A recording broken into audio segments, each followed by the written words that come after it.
Welcome back to another YouTube video. In case you guys weren't around yesterday, Bungie announced that Trials will be returning on March 13th, 2020, and since Bungie has made that announcement, the community has made it very clear that there are some things that they want Bungie to look into before Trials is released.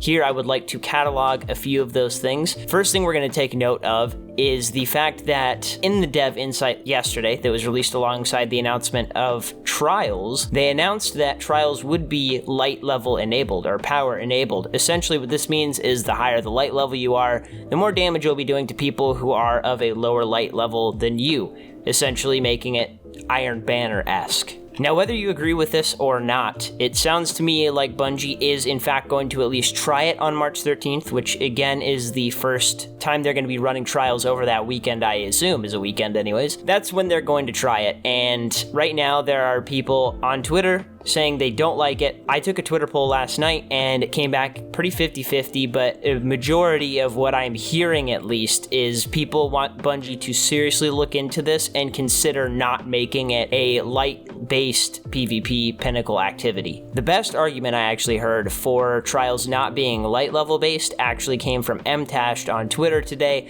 He was talking about how if you make it light enabled, you're essentially taking away the skill gap that is in movement, accuracy, and positioning and actual game sense and game knowledge by just making it light enabled, so whoever comes around that corner at the same time as you is going to be able to kill you faster because they're a higher light level than you are. It essentially takes all parity out of the game. Now, that isn't to say that if you come in as a lower light level you aren't going to be competitive against someone, but it essentially takes away the whole idea of Trials being a very sweaty and intense, even playing field match. Every time you load into a match, you're the same power as everyone else. Your loadouts, the differing thing would be your loadouts, your game sense, your map knowledge, things like that. And to be honest, I kind of have to say I agree with Mtashed with this one, because when it comes to the amount of pinnacle activities we have in Crucible, we only have one other right now,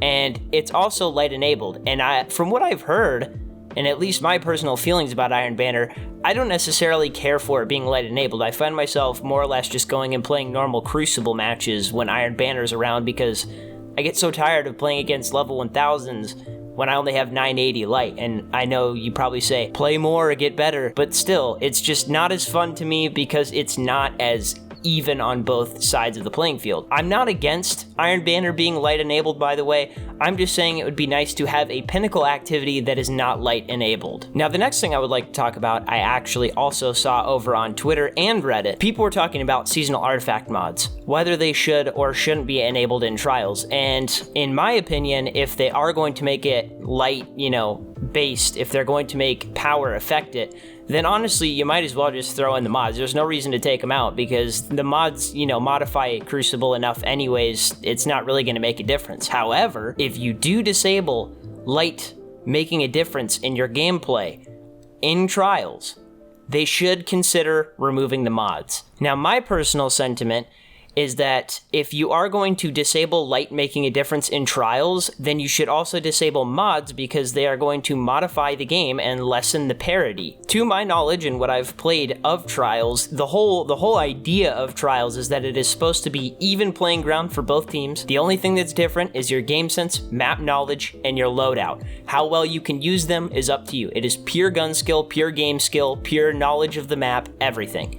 It is down to your technical, mechanical skills. Having mods that alter the gameplay in ways where if you are ahead on your artifact in that season over someone else who just started their artifact, this is just a hypothetical instance, of course, then you may be able to one-shot punch them and they aren't able to one-shot punch you. See, the whole idea behind this is to further even out the environment that both teams are playing in. And just to clarify, so, another hypothetical instance, I have something that gives me my grenades back faster like Breach did last season. I think it was Breach mod or something like that.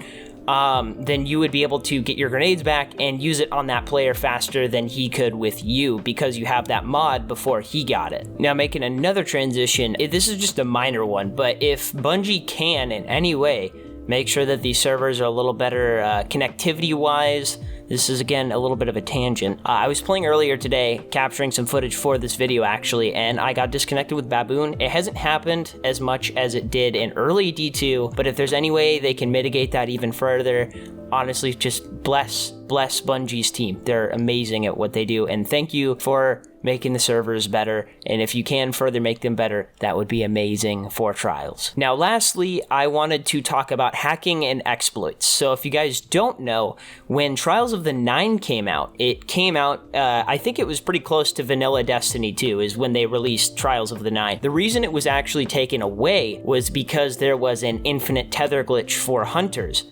Recently, there was also, and I mean very recently, a Warlock Dawnblade glitch that would allow you to use Dawnblade for a whole Crucible match. After you got your first super, you could just carry your Dawnblade for the rest of the game so long as you were just spamming it. The good thing is right now, Bungie has patched that out of the game, and you won't have to worry about those Dawnblades slinging their swords at you all game long. You'll be okay from that. But I am saying if any issues like that are to arise, does Bungie have the capability to patch it out in a week, or would Trials have to be shut down for that week or taken out of the game again? Just an idea. I'm just saying, hopefully Bungie is able to respond to those kinds of things fast enough to where it's not actually a detriment to Trials being in the game. And lastly, of my concerns, I've been hearing and I have seen on YouTube the amount of hacking that is going on in PC right now, whether it be DDoSing or lag switching. Those seem to be the two predominant ways that people are hacking Destiny right now. Bungie should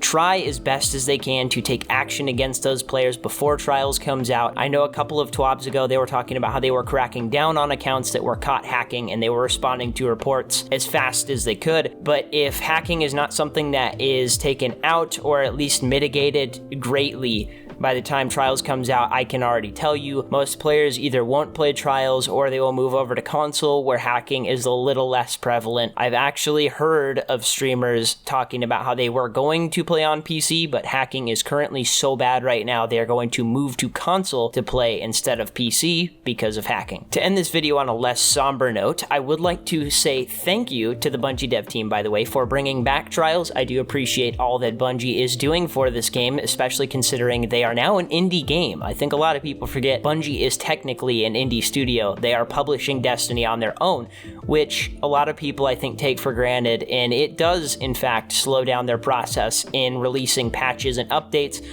Granted, the Bungie team size is fairly big for an indie studio.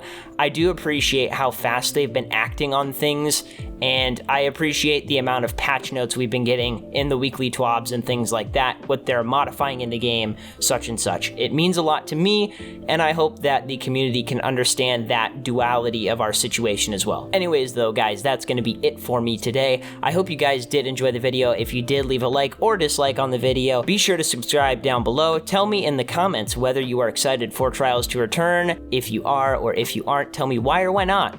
I'd like to know. Also, if you guys want to see me live at Twitch, visit www.twitch.tv/Fpsplasma. And if you guys want to further support this channel, be sure to check out my Patreon in the description down below.